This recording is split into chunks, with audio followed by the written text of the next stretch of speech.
భాగంగా ఆదివారం సాయంత్రం విజయవాడలోని ఏపీ రాజ్ భవన్ లో ఎట్ హోమ్ కార్యక్రమం ఆహ్లాదకర వాతావరణంలో జరిగింది. గవర్నర్ జస్టిస్ అబ్దుల్ నజీర్ తేనేటి విందు ఇచ్చారు. ముఖ్యమంత్రి చంద్రబాబు, ఆయన సతీమణి భువనేశ్వరి సహా పలువురు ప్రముఖులు హాజరయ్యారు. రాష్ట్ర హైకోర్టు ప్రధాన న్యాయమూర్తి జస్టిస్ ధీరజ్ సింగ్ ఠాకూర్, హైకోర్టు న్యాయమూర్తులు ఉప ముఖ్యమంత్రి పవన్ కళ్యాణ్, మంత్రులు నారా లోకేష్, నారాయణ, పయ్యావుల కేశవ్, అచ్చెన్నాయుడు, పార్థసారథి, నాదెండ్ల మనోహర్, సత్యకుమార్, సవిత, డిప్యూటీ స్పీకర్ రఘురామకృష్ణంరాజు, ఎంపీలు, ఎమ్మెల్యేలు, సీఎస్, డీజీపీ, ఇతర సీనియర్ అధికారులు, వివిధ రాజకీయ పార్టీల ముఖ్య నేతలు కార్యక్రమానికి హాజరయ్యారు.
Good evening all. I request the all dignitaries, please stand up for the national anthem.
ప్రధానమంత్రి ఆవాస్ యోజన పేరుతో కేంద్రం మంజూరు చేసిన ఇళ్లకు ఇందిరమ్మ పేరు పెడతానంటే ఒక్క ఇల్లు కూడా మంజూరు చేసే ప్రసక్తే లేదని కేంద్ర మంత్రి బండి సంజయ్ తేల్చి చెప్పారు. కొత్త రేషన్ కార్డులపై సీఎం రేవంత్ రెడ్డితో పాటు ప్రధాని మోదీ ఫోటో ముద్రించాల్సిందేనని అన్నారు. రేషన్ కార్డులపై ప్రధాని మోదీ ఫోటో పెట్టకపోతే ఉచిత బియ్యం ఎందుకు ఇవ్వాలని ప్రశ్నించారు.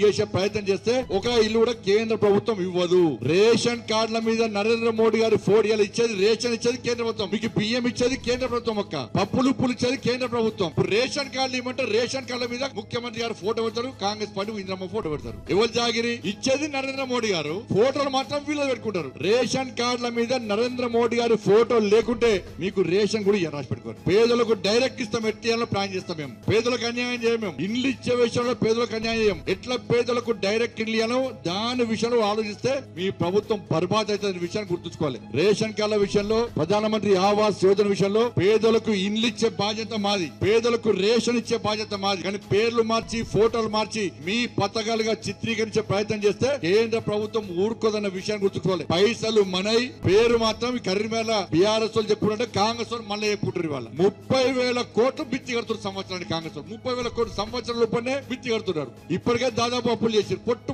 అప్పులు చేస్తున్నారు. ఇవాళ కేసీఆర్ 6 లక్షల కోట్లు అప్పు చేసిరంటే బీఆర్ఎస్ సంవత్సరం లోపల అప్పు చేస్తున్నారు. వీరు 3 సంవత్సరాల లోపలనే 5 లక్షల కోట్లు అప్పు చేస్తున్నారు. ఈ అప్పు ఎవరు కట్టాలి? మనమే కట్టాలి, మనమే పన్నులు వేస్తారు మనకే. కాబట్టి ఆలోచించాలి. నిధులు ఇచ్చేది, అభివృద్ధి చేసేది కేంద్ర ప్రభుత్వం, ఇచ్చేది నరేంద్ర మోడీ గారి ప్రభుత్వం. కానీ సొమ్మొక్కరిది సోకొక్కరిది అన్నట్టుగా ఇలా బీఆర్ఎస్ పార్టీ గతంలో ఏం చేసిందో కాంగ్రెస్ పార్టీ ప్రభుత్వం కూడా గదే చేస్తుంది. కాబట్టి ఈ స్థానిక సంస్థల ఎన్నికల్లో ప్రజలందరూ అలా అలర్ట్ గా ఉండాల్సిన అవసరం ఉన్నది. అట్టే అదే విధంగా దానికంటే ముందు వచ్చేటువంటి ఎమ్మెల్సీ ఎన్నికలు కూడా మేధావి వర్గం అంతా కూడా ఆలోచించాలి. మేధావి వర్గం కూడా ఆలోచించాలి. మేధావులు తప్పు చేస్తే సమాజాన్ని, దేశాన్ని, తెలంగాణ రాష్ట్రాన్ని ఎవరు కాపాడలేడు. మీరు మేధావులకు సంబంధించిన ఎన్నికలు మేధావులు తప్పు చేస్తే మొత్తం పూర్తిగా తెలంగాణ రాష్ట్రం సర్వనాశనం అవుతుంది. కాబట్టి మంచి ఆలోచనతో భారతీయ జనతా పార్టీని గెలిపించండి, ప్రశ్నించే వ్యక్తిని గెలిపించండి, నిలదీసే వ్యక్తిని గెలిపించండి.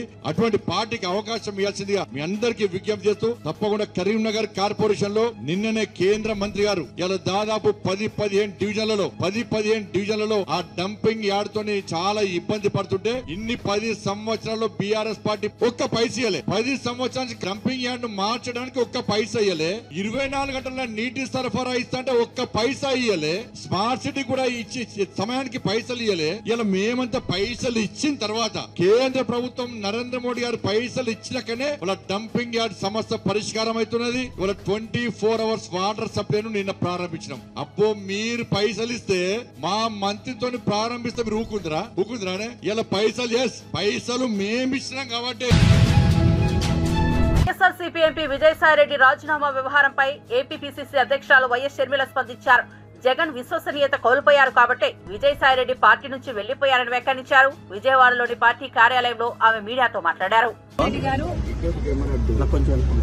ఏ పని ఆదేశిస్తే ఆ పని చేయటం, ఎవరిని తిట్టమంటే వారిని తిట్టడమే విజయసాయిరెడ్డి గారి పని. ఒక రాజకీయంగానే కాదు, ఆఖరికి వ్యక్తిగతంగా కూడా, నా బిడ్డల విషయంలో కూడా రాజశేఖర్ రెడ్డి గారి ఆశయం ఇది అని తెలిసి కూడా, రాజశేఖర్ రెడ్డి గారు ఇది కోరుకుంటున్నారు అని తెలిసి కూడా అందుకు వ్యతిరేకంగా మీడియా ముందుకొచ్చి అబద్దాలు చెప్పిన వాళ్ళు విజయసాయిరెడ్డి, చెప్పించిన వాడు జగన్మోహన్ రెడ్డి గారు. మరి వ్యక్తిగతంగా, ప్రొఫెషనల్ గా, రాజకీయంగా ఇంత సన్నిహితంగా ఉన్న విజయసాయిరెడ్డి గారు ఈరోజు జగన్మోహన్ రెడ్డి గారికి గుడ్ బై చెప్తూ వైసీపీకి రాజీనామా చేశారు అంటే ఇది చిన్న విషయం కాదు. దీన్ని అర్థం చేసుకోవాలంటే వైసీపీ కార్యకర్తలైనా, రాజశేఖర రెడ్డి గారి అభిమానులైనా ఆలోచన చేయాలి. జగన్మోహన్ రెడ్డి గారిని ఈరోజు విజయసాయిరెడ్డి గారు లాంటి వాళ్లే వదిలేస్తున్నారు అంటే ఎందుకు వదిలేస్తున్నారు? జగన్మోహన్ రెడ్డి గారికి దగ్గరగా ఉన్న వాళ్ళు, జగన్మోహన్ రెడ్డి గారి కోసం ప్రాణం పెట్టే వాళ్ళు ఈరోజు ఒక్కొక్కరిగా జగన్మోహన్ రెడ్డి గారిని వీడుతున్నారు అంటే దానికి కారణం జగన్మోహన్ రెడ్డి గారు నాయకునిగా విశ్వసనీయత కోల్పోయారు. నాయకునిగా తన ప్రజలని, తనను నమ్ముకున్న వాళ్ళని కూడా తన దగ్గర ఉంచుకొని నమ్మకం కలిగించలేకపోతున్నాడు జగన్మోహన్ రెడ్డి గారు.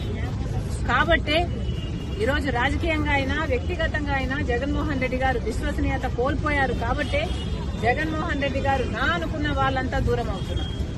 అంటే ఇంకోటి మేడం, అంటే విజయసాయిరెడ్డి ఇప్పుడు ఏదైనా బీజేపీతో ఏదైనా చేస్తున్నారు అనుకుంటున్నారు, లేకపోతే ఆయన కంప్లీట్ గా రాజకీయాలు దూరమని చెప్తున్నారు?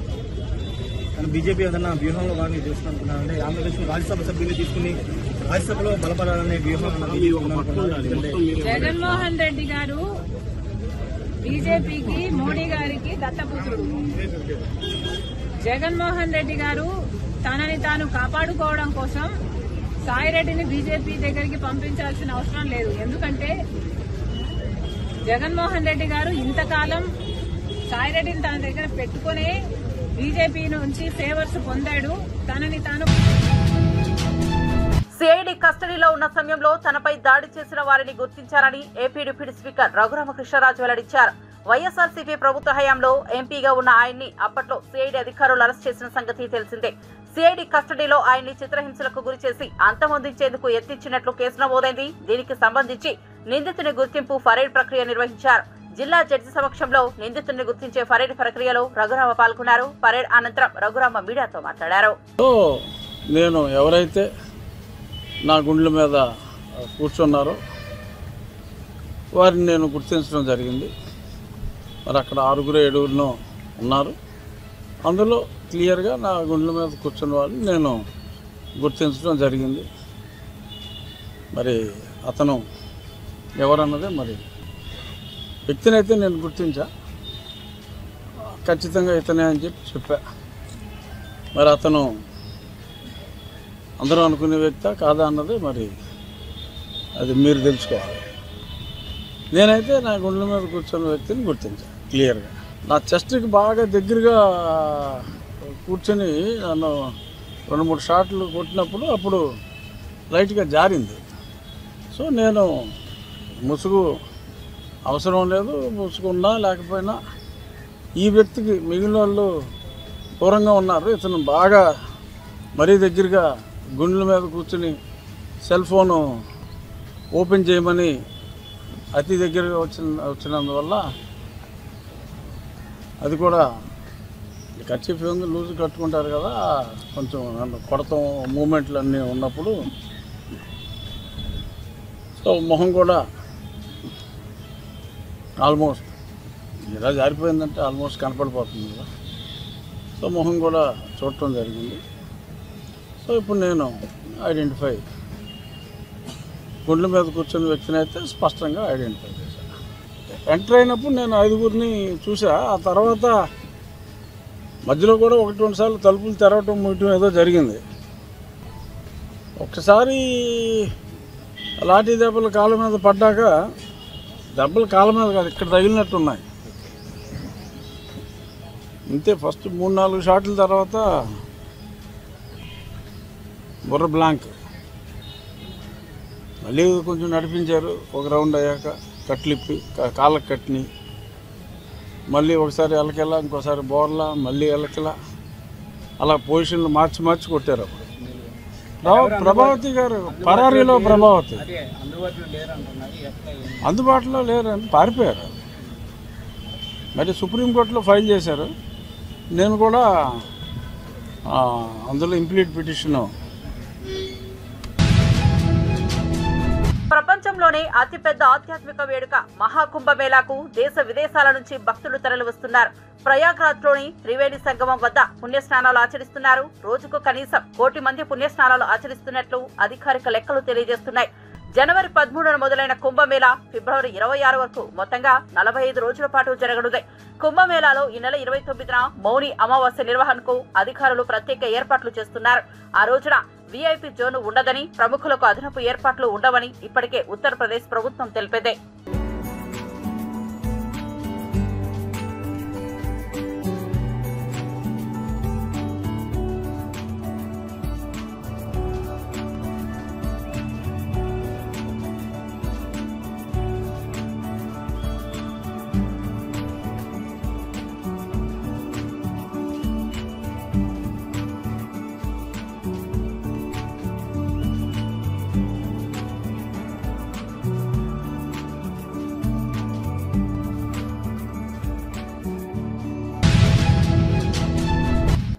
గణతంత్ర వేడుకలకు హైదరాబాద్ ముస్తాబైంది. రాజ్యాంగం అమల్లోకి వచ్చి 75 ఏళ్ల సందర్భంగా ఘనంగా వేడుకలు నిర్వహించేందుకు తెలంగాణ సర్కార్ ఏర్పాట్లు చేస్తోంది. అందులో భాగంగా హైదరాబాద్ లోని పలు ప్రముఖ భవనాలు, దర్శనీయ ప్రదేశాలను 3 రంగులతో ముస్తాబు చేశారు. ప్రభుత్వ కార్యాలయాలు విద్యుత్ దీపాలంకరణలతో దేదీప్యమానంగా వెలిగిపోతున్నాయి. 3 రంగుల్లో మెరిసిపోతున్న భాగ్యనగరం అందాలు నగరవాసులను కట్టిపడేస్తున్నాయి.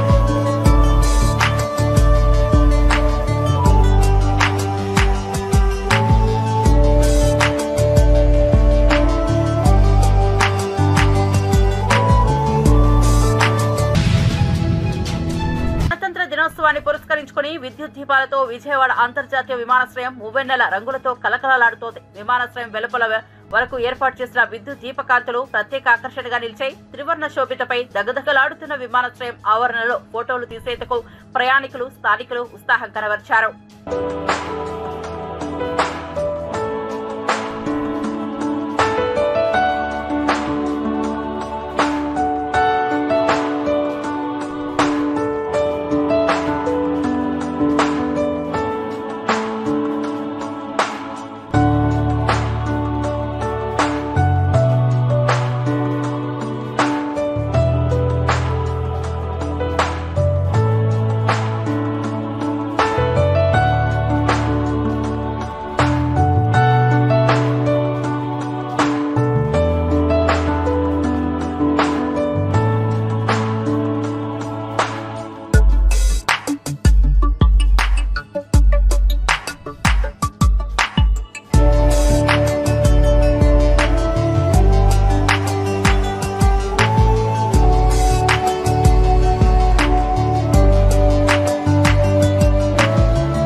రాష్ట్ర వ్యాప్తంగా గణతంత్ర వేడుకలు ఘనంగా నిర్వహిస్తున్నారు.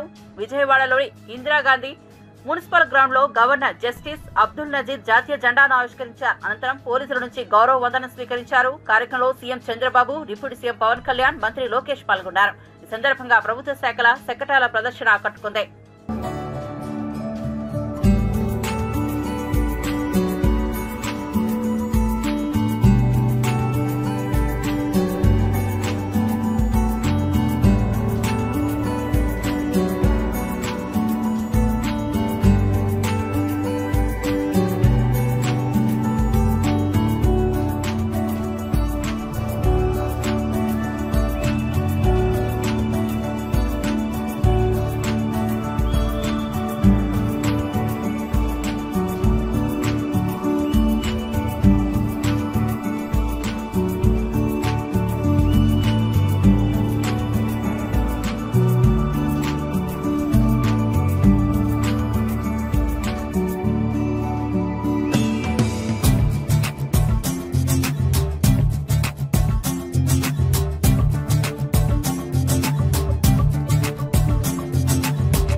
ప్రయాగ్రాజ్ లో ప్రపంచంలోనే అతిపెద్ద ఆధ్యాత్మిక వేడుక మహాకుంభమేళా కొనసాగుతోంది. పవిత్ర త్రివేణి సంగమం వద్ద గణతంత్ర వేడుకలను ఘనంగా నిర్వహించారు. దేశం సుభిక్షంగా ఉండాలనే ప్రధాన ఉద్దేశంతో వేద మంత్రోచ్చరణల మధ్య చతుర్వేదాలను పఠించి పండితులు, సాధువులు, అఘోరాలు తమ దేశభక్తిని చాటుకున్నారు.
వైఎస్ఆర్సీపీలో ఉండలేక అనేక మంది ఇబ్బంది పడుతున్నారని బీజేపీ నేత ఆదినారాయణ రెడ్డి అన్నారు. ఆ పార్టీలో ఉండలేకే విజయసాయిరెడ్డి బయటకు వచ్చారని చెప్పారు. వైఎస్ఆర్సీపీ నుంచి బయటకు వచ్చిన ఆయనను అభినందిస్తున్నట్టు తెలిపారు.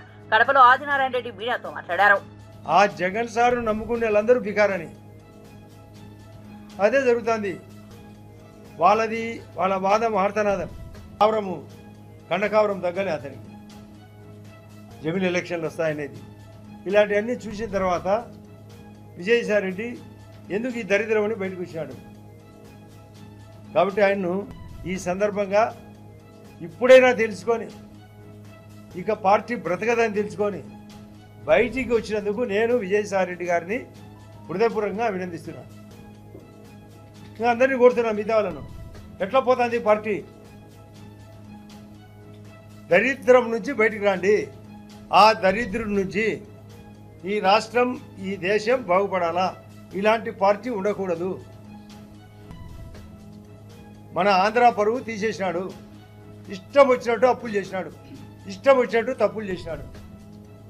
విజయసాయి రెడ్డి నిన్ననే అంటాడు, ఒక విలేకరి ఆయన స్వయంగా అడిగినప్పుడు వివేకానంద రెడ్డి కేసు విషయంగా మార్చి 15, 2019 నాడు నీవు స్వయంగా ఆ రోజు గుండెపోటు అని ఎందుకు చెప్పినావు? ఆయన అంటాడు, ఆయనకు ఎవరో ఒక విలేకరి ఫోన్ చేసినారంట, గుండెపోటుతో చనిపోయినట్టు వార్త అని. దాని క్లారిఫికేషన్లో భాగంగా విజయసాయి రెడ్డి అవినాష్ రెడ్డి గారికి ఫోన్ చేసినట్ట, ఎంపీ గారికి. ఆయన ఫోన్ నుంచి మరొకరు చెప్పినారంట గుండెపోటు అని, దాని కారణంగా చెప్పినాడు అన్నాడు.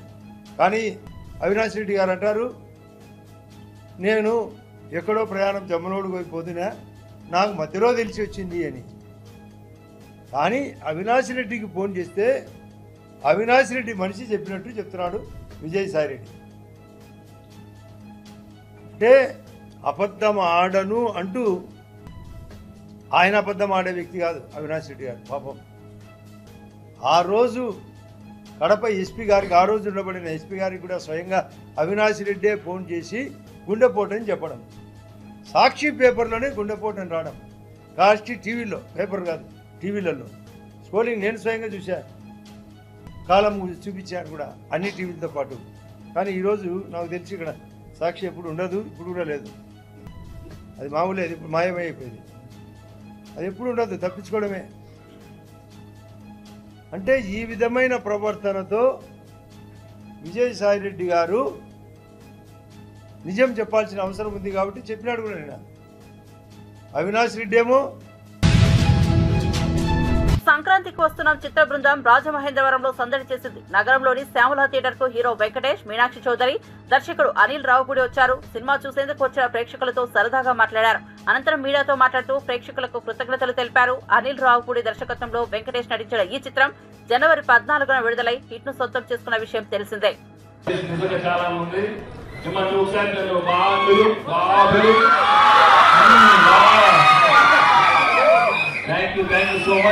సినిమా మళ్ళీ చూడండి, ఎంజాయ్ చేయండి. సెకండ్ వీక్ లోకి ఎంటర్ అయినా నిన్న సాటర్డే, ఈరోజు సండే ఎక్స్ట్రాడినరీగా హౌస్ఫుల్స్ అవుతూ మళ్ళీ చూస్తున్నారు.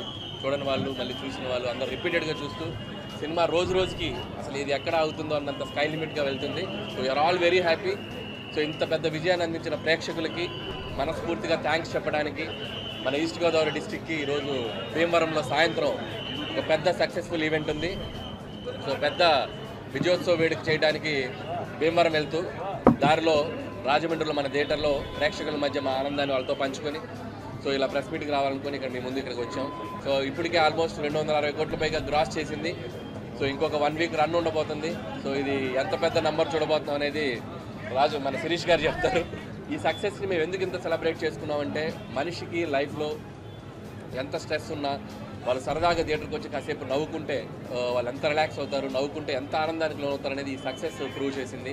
అంటే ఒక నవ్వుల విలువ ఎంత ఉంటుందని మా అందరికీ తెలియజేశారు. చాలా చాలా సంతోషంగా ఉంది ఈరోజు.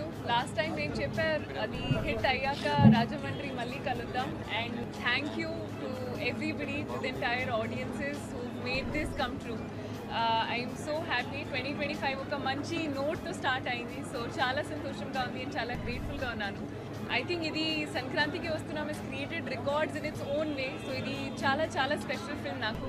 And I'm sure to the entire team కూడా. The entire credit goes to the audiences. So thank you so much to everybody who's made this happy. Thank you. ఈ సంక్రాంతి ఇంత బ్రహ్మాండంగా ఉంటుందని ముందు ఆ దేవుడికి చాలా థ్యాంక్స్ చెప్పుకోవాలి. సంక్రాంతి రోజున సంక్రాంతికి వస్తున్నామని సినిమా తీసుకొస్తామని చెప్పాం. రిలీజ్ అయిన తర్వాత అది ఎంత పెద్ద అయిందో మీ అందరికీ తెలుసు. ముందు ఫ్యామిలీ ప్రేక్షకులందరికీ మనస్ఫూర్తిగా థ్యాంక్స్ చెప్పుకుంటాను. ఫ్యామిలీస్ అందరూ వచ్చి ఈ సినిమా చూసి దాన్ని అంత పెద్ద హిట్ చేసిందంటే నిజంగా నాకు చాలా ఆనందంగా ఉంది. నా కెరీర్లో మళ్ళీ చంటి కలిసిన తర్వాత F2 తర్వాత ఇంత పెద్ద హిట్ వచ్చినందుకు నాకు నిజంగా చాలా ఆనందంగా ఉంది. I have to thank my director Anil, మా producer Shirish and Dil and the whole team. ఈ సినిమా ఇంకా మళ్ళీ చూడాలి, బాగా ఎంజాయ్ చేయాలి. వస్తాయి మంచిగా వస్తాయి.